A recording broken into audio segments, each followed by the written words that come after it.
Хоёр дахь нөхөртөөгөө суугаад нэлээд бие махбод өвчлөлт нэлээд өртөж эхэлсэн. Тэр маань юу вэ гэх юм бол тухайн үед миний бод 100 гарыг хугалж байсан, хөлийн маань хугалж байсан, хоолойг маань шилэрж усж байсан. Агсан тавиад согтуу. Тэр үед миний хавьжууд хүүхдүүд маань байсан.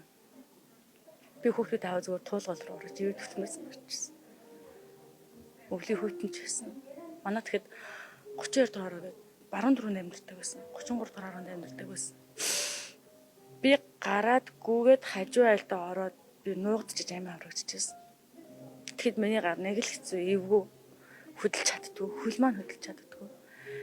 Халуун тогооны тагаар ингээд толгоороо ингээд цохиулаад нөгөөд нь бутчихсан. Болооч тий. Чи нэг аллаж та гэж чад. Би чам алчил та төвлөгөөд тэр бутарсан тогоонохон тагаар миний хоолойг сүсэж байсан. Би ягаад гэвэл хүн л юм чи алдаа гаргадаг. Алдаан дээр манай хадмууд ажилладаг. Миний алдаан дээр одоо наа чи юмш тиймш тийм үү. Тиймэрхүүгээр ярьж эхэлдэг. Ард урд муу ярьдаг. Дагуур хөхтэй хүнтэй суусан эмэгтэй хүн илүү их зовлон үүсдэг юм болов. Хүүхдээ хамгаална. Дээрэс нь өөрийгөө хамгаална. Тэгсэр нэ хүүхдтэй ингээд их хүн болгоод тэгж чаддаг юм байна. Хүүхэд минь хүнд муу яриулж яхад би муу яриулаа гэж эсрэгээр хүүхдээ зодох ч юм уу тиймэрхүү үйлдэл гаргадаг юм байлээ. Их хүн тэгдэг юм байна. Хүүхдээ хамгаалсандаа өөр хүчрэл үйлдэж болцоход идэг юм байна. Тэгснийхаа үндсэн дээрээс өнөөдөр тэр хүмүүс намайг муу ярьж байгаа байхгүй юу? Наа чи хүүхдээ зоддог штэ. Ингэдэг штэ. Тэгвэл миний хүүхдийн чи хохрооч бодоод ядаж хүнд нүд үзэрлэгдэхгүй амьдэрдэг.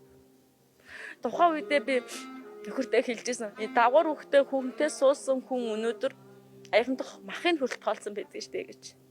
Тэр маань ягаад би ингэж хэлэхээр хүрсэн байг бол адилхан ингээд хүүхдүүд би нэг дагуур охинтой л доо. Нэг 5 хүүхдтэй л гэсэн үг л дээ. Манай гэр ингээд хоол ундгүй хоос нолоо. Тэгсэн оройн хадмаж ингээд манай дээр чондохдоо ганцхан ширхэг ааруул хачаад манай нөхрийн охинд өгсөн. Миний хүүхдүүд өгөөгүй. Тэгсэн хүүхдүүд юм байна надаас нэгж байгаа байхгүй. Ээж би юм идээл та гэдэг.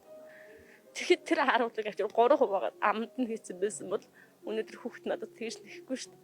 Тэрнээс нь бол гэр бүлийн нөхөр дүүгээ дайрна, тэглээ инглээг нь манай нөхөр мэдээж зэрэг хүний хүн өөр хадлыг өмгөөлнө. Харин хохирогч нь би л идэх байхгүй юу.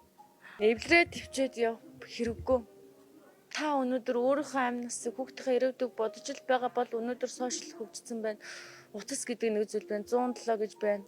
Хүчрхийллийн эцэг үндэсний 70 11 99 49 гэсэн дугаар байна. Энэ болгонлоо залга.